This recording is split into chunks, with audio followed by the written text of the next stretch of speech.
When it comes to women's rights on the job, employment law attorneys have their hands full.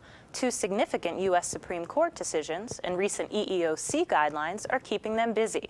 In last year's Burlington Northern case, a unanimous Supreme Court made it easier for a woman to sue her boss for retaliation, even if she hadn't been fired, demoted, or lost any pay. But the recent Ledbetter v. Goodyear Tire case, a 5-4 decision, may hurt women. For years, Lily Ledbetter had been paid less than her male coworkers for doing the same job. As soon as she found out, she filed a claim. But the divided court said that anything beyond 180 days was unrecoverable. Writing for the majority, Justice Alito said current effects alone cannot breathe life into prior discrimination. But Justice Ginsburg countered by taking the unusual step of reading the dissenting opinion from the bench. This court, she said, does not comprehend or is indifferent to the insidious way in which women can be victims of pay discrimination. Although legislation in the House and Senate would essentially overturn the ruling, both employers and employees face a new terrain under Ledbetter. What's going to happen is anyone who is the least bit suspicious that they're not making equitable pay is going to have to bring a charge or else be forever barred.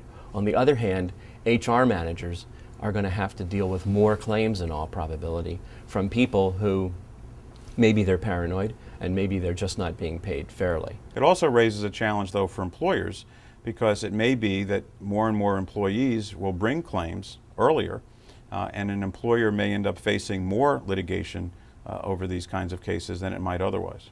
Here in Morgan Lewis's mock courtroom, attorneys prepare for all types of litigation. There's a bit of a debate, however, among some employment law attorneys as to whether some new EEOC guidelines regarding caregiver discrimination might create some new types of litigation. These new guidelines suggest where employers might be discriminating against caregivers of children, elderly parents, or the disabled. Corporate defense attorneys are concerned that employees may bring a claim based on an EEOC guideline, not the law. More and more claims will start to push the envelope a little bit, and will, instead of just simply claiming that it's discrimination against a female, it's discrimination against a young mother or a new mother.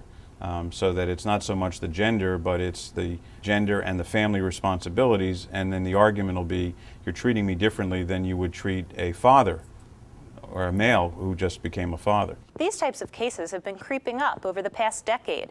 They're producing some significant verdicts. As the baby boomer generation ages, the stage is set for an increase in claims. Baby boomers are going to be responsible not just for taking care of their kids, and we're seeing a huge increase in the number of working mothers in the workforce, but also they're going to be responsible for taking care of their parents. With more family medical leave claims, pay discrimination cases, and retaliation lawsuits, employment attorneys can expect an increase as well in their workload. For the American Law Journal and the Legal Intelligencer, I'm Gina Passarella.